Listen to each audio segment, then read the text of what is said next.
తీసుకుంటే gross state domestic ప్రొడక్ట్లో సుమారు ఎంత వాటా కలిగి ఉన్నదండి? 11%. ఇంపార్టెంట్ 11% స్టాటిక్ అడుగుతాడు. 11% మన యొక్క ఆంధ్రప్రదేశ్ జిఎస్డిపిలో ఇంత కంట్రిబ్యూషన్ అయితే ఉంది మ్యానుఫ్యాక్చరింగ్ సెక్టార్. అదే మనకి అగ్రికల్చరల్ సెక్టార్ అవ్వచ్చు, అది 12.94 దాకా ఉందన్నమాట. 12.94 అంటే అప్రాక్సిమేట్లీ 13% ఎక్కువ ఉంది. అలాగే మనం కొత్త పెట్టుబడులను ఆకర్షించేందుకు చర్యలు అయితే తీసుకుంటున్నాము అని చెప్తున్నారు. దానికి ఫ్రేమ్వర్క్ అనేటటువంటిది ఉంటుంది. ఏంటి ఆ framework? State investment promotion board, దీని ఆధ్వర్యంలో ఇదైతే అన్నిటికీ ఆమోదాలు ఇస్తుంది అనమాట. ఉదాహరణకి ఒక పెట్టుబడిదారుడు వచ్చి ఇక్కడ పెట్టుబడి పెట్టాలంటే ముందు వాడికి భూమి కావాలి. అలొకేషన్ వితిన్ 1 డేలో జరుగుతుంది. అలాగే దానికి ఏమైనా సమస్యలు ఉన్నాయా, వాతావరణ శాఖ నుంచి కానీ, పొల్యూషన్ నుంచి కానీ, అలాగే దాదాపు 15 నుంచి 20 శాఖల నుంచి అనుమతులు కావాలి. ఇవన్నీ కూడా మేము వితిన్ 1 షాట్ ఒకే ఒక్క board, state investment promotion board ద్వారా అన్ని క్లియరెన్స్ ఇచ్చేస్తాము. కాబట్టి కాలయాపన అనేటటువంటిది జరగదు, వెంటనే పెట్టుబడులు మొదలెట్టవచ్చు అని మనం ఆంధ్రప్రదేశ్ ప్రభుత్వం ఇన్వెస్ట్మెంట్ ద్వారా చెప్పొచ్చు అనమాట. అలాగే 24-25లో చూసుకుంటే అప్పటి సోషియో ఎకనామిక్ కదా, 24-25 చూసుకుంటే ఎన్ని ప్రాజెక్టులు ఆమోదించామంటే 8 పెట్టుబడులు. ఇన్ని పెట్టుబడులు అయితే వస్తున్నాయి, 2,45,000 కోట్లు అయితే వస్తున్నాయి. ఇంతమందికి ఉపాధి అయితే జరుగుతుంది అని చెప్తున్నారు. ఎంతమందికి జరుగుతుంది? 65,000 మందికి అనమాట పైగా. ఇవంతా అప్పటికున్న డేటా. అలాగే స్మాల్ అండ్ మీడియం ఎంటర్ప్రైజెస్, దీనికి ఆల్రెడీ మనం చట్టం తెచ్చాము. ఏంటా చట్టం అంటే పాలసీస్. ఆ పాలసీస్ అనేటటువంటిది ఒకసారి చూసుకోవాలండి. మనకి ఏంటి, ఆంధ్రప్రదేశ్ ప్రభుత్వం తెచ్చినటువంటి ఎలక్ట్రానిక్స్ పాలసీ అవ్వచ్చు, ఎంఎస్ఎంఈ పాలసీ అవ్వచ్చు, అలాగే ఇండస్ట్రియల్ పాలసీ అవ్వచ్చు. ఈ 3 పాలసీలు చూసుకోవాలి, ఇంపార్టెంట్. ఇక్కడ ఎంఎస్ఎంఈ రంగం ఒకసారి చూసుకోండి. రీసెంట్గా 100 కోట్లు అయితే మనం దీనికి రిలీజ్ చేసామన్నమాట. 100 కోట్ల ఫండ్ ఎంఎస్ఎంఈలు కరెక్ట్గా ఎన్హాన్స్డ్ చేయడానికి అనమాట, ప్రమోట్ చేయడానికి. గ్రామీణ ఉపాధి అనేటటువంటి గ్రామంలో ఉపాధి దొరుకుతుంది. సెల్ఫ్ హెల్ప్ గ్రూప్స్కి ఉపాధి దొరుకుతుంది. తద్వారా ఏమవుతుందంటే వికేంద్రీకరణ జరుగుతుంది. సెంట్రల్లో జరగట్లేదు. ఇది సెంట్రల్ అంటే మన యొక్క ఆంధ్రప్రదేశ్ ప్రభుత్వం ద్వారా జరుగుతుంది. మరియు ఆంధ్రప్రదేశ్ ప్రభుత్వం నుంచి స్టేట్ బోర్డుకి, స్టేట్ బోర్డు నుంచి జిల్లాకి, జిల్లా నుంచి గ్రామానికి వెళ్తుంది. అంటే వికేంద్రీకరణ జరిగిందని చెప్తున్నారు. అలాగే స్థానిక ఉత్పత్తులను కూడా ప్రమోట్ చేస్తాము అని చెప్తున్నారు. అలాగే మన ఆంధ్రప్రదేశ్ ప్రభుత్వం గుండా చాలా కారిడార్లు అయితే ఉన్నాయండి. 3 కారిడార్లు అయితే మనకు ఉన్నాయి. అయితే ఆ 3 కారిడార్లు కూడా ఇంపార్టెంటే. ఏవేవి ఎక్కడున్నాయి, లొకేషన్ ఏంటి, దీని మీద ప్రతిసారి గ్రూప్స్లో బిట్ అనేటటువంటిది వస్తుంది. ఫస్ట్ చూసుకుంటే విశాఖపట్నం చెన్నై కారిడార్.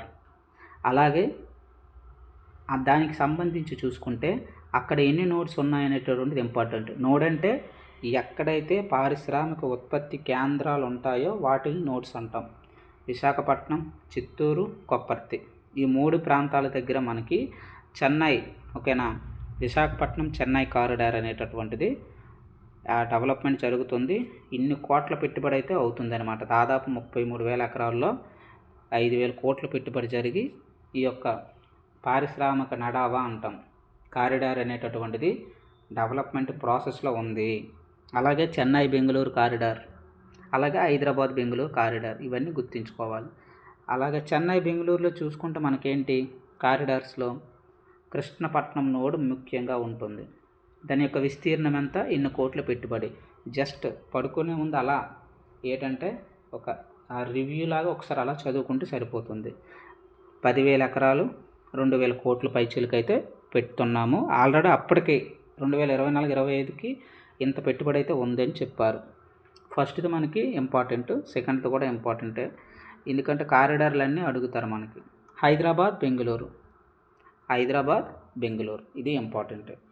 ఎన్ని ఎకరాల్లో ఎంత పెట్టుబడి పెడుతున్నాం అనేటటువంటిది ఇంపార్టెంట్. మరి పెట్టుబడి పెట్టిన వాళ్ళకి ఏమైనా ప్రోత్సాహకాలు ఇస్తున్నామా? ఇస్తున్నాం. ఏంటి? పెట్టుబడి సబ్సిడీ ఇస్తున్నాం. మీరు ఒక 5,000 కోట్లు పెడితే మేము ఒక 2,000 కోట్లు పెడతాము. మొత్తానికి 7,000 కోట్ల ప్రాజెక్ట్ అయితే మేము ఒక 2,000 పెడతామని చెప్తున్నారు. అలాగే పన్ను మినహాయింపులు. ఒక ప్రొడక్ట్ లేదా ఒక సంస్థ వచ్చి ఇక్కడ పెట్టుబడి పెట్టిందంటే వాళ్ళు పన్ను మినహాయింపులు ముఖ్యంగా కోరుతారనమాట. వాళ్ళు చేసేటటువంటి వస్తువు ఉత్పత్తి పైన ఎక్సైజ్ డ్యూటీ, స్టాంప్ డ్యూటీ, ఇలా చాలా పన్నులు అనేటటువంటిది, వ్యాట్, వాల్యూ యాడెడ్ ట్యాక్స్, ఇలా చాలా పన్నులు అనేటటువంటివి ఉంటాయి. అలాగే రిజిస్ట్రేషన్ డ్యూటీలు, స్టాంప్ డ్యూటీలు, అలాగే ఇటువంటివన్నీ కూడా ఉంటాయి. కాబట్టి వీటి నుంచి మాకు మినహాయింపు ఇవ్వాలి అని పారిశ్రామికవేత్తలు కోరుకుంటారు. వాళ్ళు కోరుకునే విధంగానే పన్ను మినహాయింపులు కూడా ఇస్తున్నాము అని చెప్తున్నారు. ఉపాధి ఆధారిత ప్రోత్సాహకాలు అవి కూడా ఎలా ఉంటాయంటే ఉపాధి ఆధారితంగా ఉంటాయన్నమాట. అలాగే వేగవంతమైన అనుమతులు ఇప్పుడే చెప్పుకున్నాం. సింగిల్ విండో ఏకగవాక్ష పద్ధతి ద్వారా మనం పెట్టుబడులను ఆకర్షించడానికి పాలసీ తీసుకొచ్చాం. అలాగే easy of doing business. Andhra Pradesh ఎప్పుడూ గత 10 సంవత్సరాలు బట్టి నెంబర్ 1లోనే ఉందండి. ఎందుకంటే మన రాష్ట్రంలో వచ్చి పెట్టుబడి పెట్టేటట్టు ఎవరైనా పెడితే మనకు వచ్చేటటువంటి అనుమతులు అనేటటువంటి వేగంగా వస్తాయి. మహారాష్ట్రలో పెట్టుబడి పెడితే 20-30 రోజులు పడుతుంది. అదే ఆంధ్రప్రదేశ్లో అయితే వితిన్ 2-3 డేస్లో 1 వీక్లో అయితే అన్నీ సెట్ చేసి మీరు యొక్క ఉత్పత్తి స్టార్ట్ చేసుకోవచ్చు. ఏ యూనిట్ అయితే ఆ యూనిట్ ప్లాంట్ ఉత్పత్తి స్టార్ట్ చేసుకోవచ్చు. అలా ఉంటుంది అన్నమాట. ఇదిగోండి సింగిల్ డెస్క్ పోర్టల్. ఇంతవరకు వచ్చిన పెట్టుబడులు ఎవరైతే పెడుతున్నారో ఆ సంస్థల యొక్క క్లియరెన్స్ చూడండి. మ్యాక్సిమం అందరికీ ఇచ్చేసాం.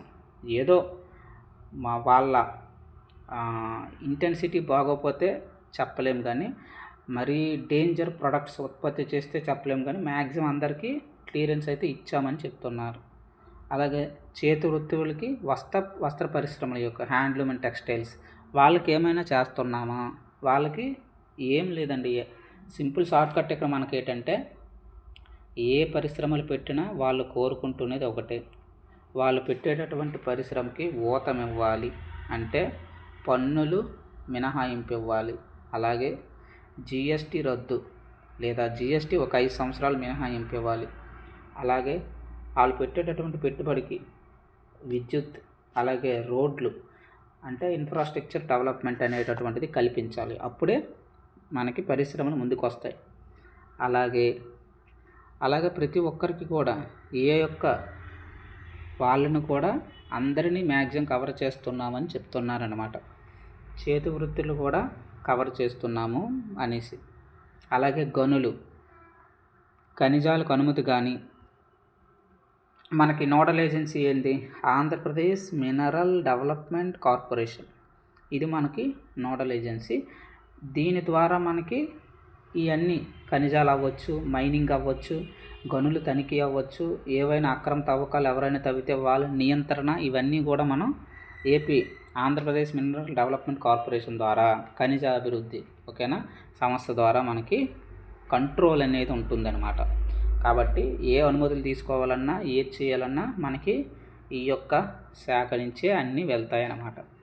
రీసెంట్గా మనం చెప్పుకున్నాం కదా, మన యొక్క ఆంధ్రప్రదేశ్లో అనేక నిల్వలు అయితే ఉన్నాయి అనేసి. ఏవి? మైకా అవ్వచ్చు, ముగ్గురాయి అవ్వచ్చు, కాల్సైట్ అవ్వచ్చు, టైటానియం అవ్వచ్చు, గ్రానైట్ అవ్వచ్చు, ఇలా అన్ని నిల్వలు మన ఆంధ్రప్రదేశ్లో సమృద్ధిగా ఉన్నాయి అనేసి చెప్తున్నారు. మరి యొక్క ప్రాముఖ్యత ఏంటి? మరి పరిశ్రమలు పెట్టాలంటే ఇవన్నీ ఉండాలి కదా. విద్యుత్ అవ్వచ్చు, సిమెంట్ అవ్వచ్చు, ఈ పరిశ్రమలకు అవసరమైనటువంటివి ఏవైనా మనకి ఉక్కు ఉంది.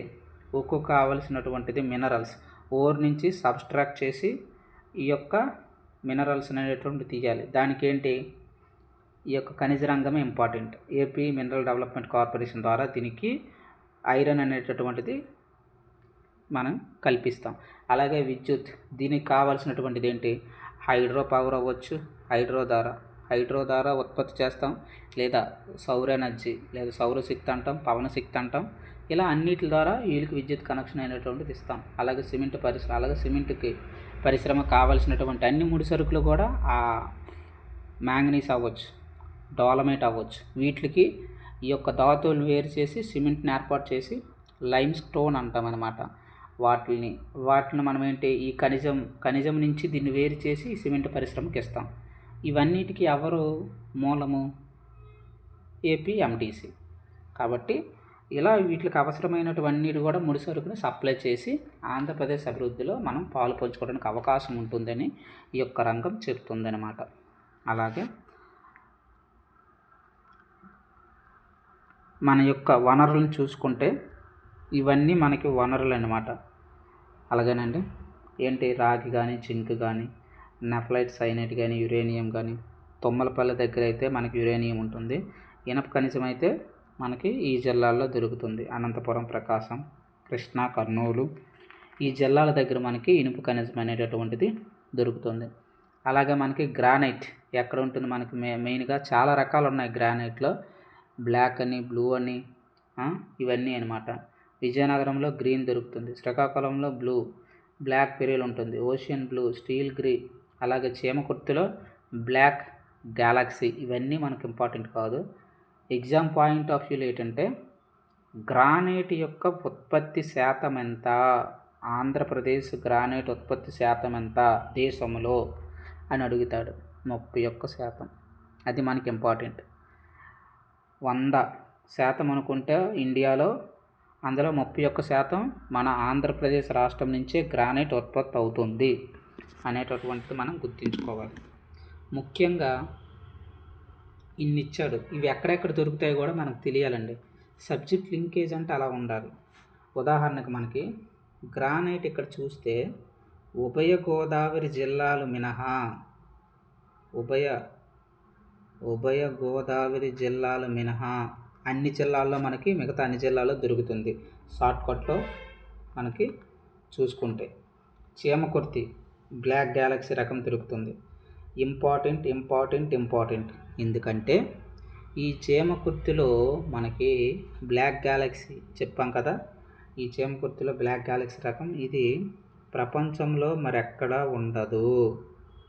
ప్రపంచంలో మరెక్కడా మనకి దొరకదు. ఏది? ఈ బ్లాక్ గ్యాలక్సీ చీమకుర్తిలో ఉండేటటువంటి గ్రానైట్ రకం చాలా ఇంపార్టెంట్. అలాగే మనకి ఉత్తరాంధ్ర తీసుకుంటే మెయిన్గా శ్రీకాకుళం, విజయనగరం ఉన్నాయి కదా. ఉత్తరాంధ్ర తీసుకుంటే మూన్ వైట్,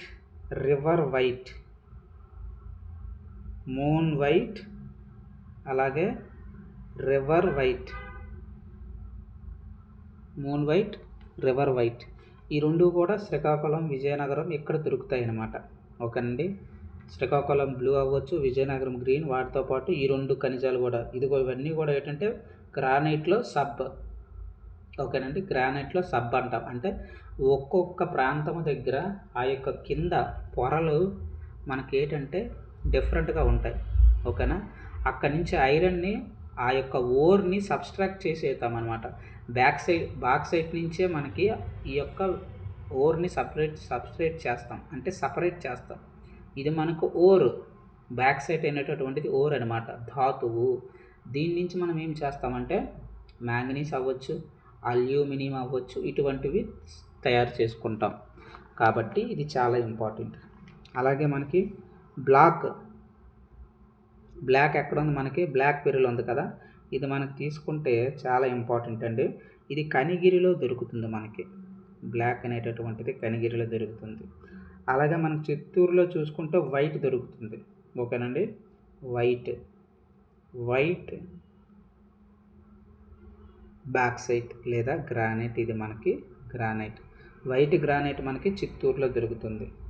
అలా అనమాట. ఒక్కొక్కటి మనం బ్యాక్ డ్రాప్లో చదువుకోవాలి. ఇవన్నీ ఊర్లు కూడా ఇంపార్టెంట్. ఇదిగోండి కింద కూడా ఇచ్చాడు. కుప్పంలో గ్రీన్ దొరుకుతుంది. అలా అనమాట. మరి లీజింగ్ పరిస్థితులు ఏంటి? ఇవన్నీ మనకి ఎవరు చూసుకుంటారు? ఏపీఎండిసి కిందే. ప్రధానంగా మనకి ఎన్ని లీజులు ఉన్నాయి? 174 లీజు ఉన్నాయన్నమాట. ప్రధాన ఖనిజాల లీజులు. చిన్నవి చూసుకుంటే క్వారీలు చూసుకుంటే 3800 పైగా ఉన్నాయన్నమాట మనకి ఈ క్వారీలు కూడా. ఇంపార్టెంట్ ఏంటంటే మనకి వీటి నుంచి ఆదాయం ఎక్కువగా జనరేషన్ అనేటటువంటిది జరుగుతుంది అనమాట. వీటి నుంచి ఈ యొక్క లీజులకి ఇస్తాం కదా, మరి ఆ డబ్బు అనేటటువంటిది ఇంపార్టెంట్. ఓకేనా. మరి ఎంత వచ్చింది?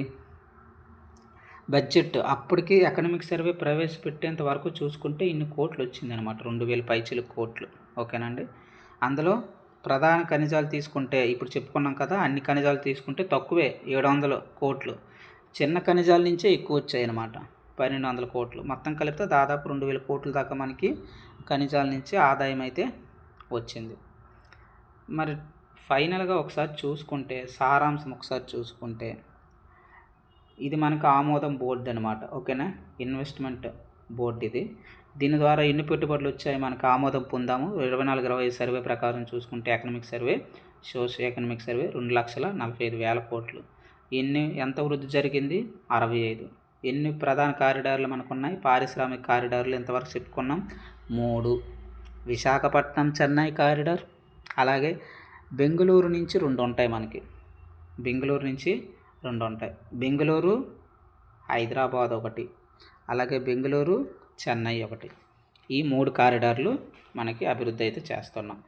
ఈజీ ఆఫ్ డూయింగ్లో ఇప్పుడు అగ్రస్థానమే. తయారీ రంగం వాటా ఎంత? 11%. ఎన్ని లీజులు ఉన్నాయి? 174. అలాగే 381, 3,831 మనకి క్వారీ లీజులు అయితే ఉన్నాయి. దీని ద్వారా ఆదాయం ఎంత వస్తుంది? మొత్తానికి ఈ యొక్క ఇండస్ట్రియల్ సెక్టర్ చూసుకుంటే పర్వాలేదు అని చెప్పొచ్చు అనమాట. అయితే ఇక్కడ మనం చూసుకుంటే, ఇక్కడ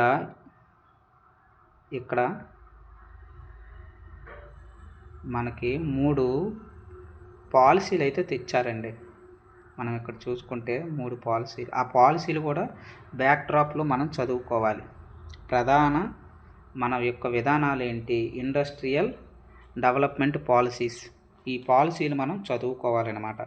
ఎంఎస్ఎంఈ ఎంటర్ప్రెనర్ డెవలప్మెంట్ పాలసీ అయితేనేమి, ఎలక్ట్రానిక్స్ మ్యానుఫ్యాక్చరింగ్ పాలసీ అయితేనేమి, ఇండస్ట్రియల్ డెవలప్మెంట్ పాలసీస్ అయితేనేమి, ఇవన్నీ కూడా మన దగ్గర రెడీగా ఉన్నాయి. ఓకేనా. నెక్స్ట్ సెషన్లో ఈ పాలసీల గురించి మనం డిస్కస్ చేద్దామండి. ఓకేనా. ఎందుకంటే ఇదిగోండి ఆ పాలసీలు మనం చూసుకుంటే,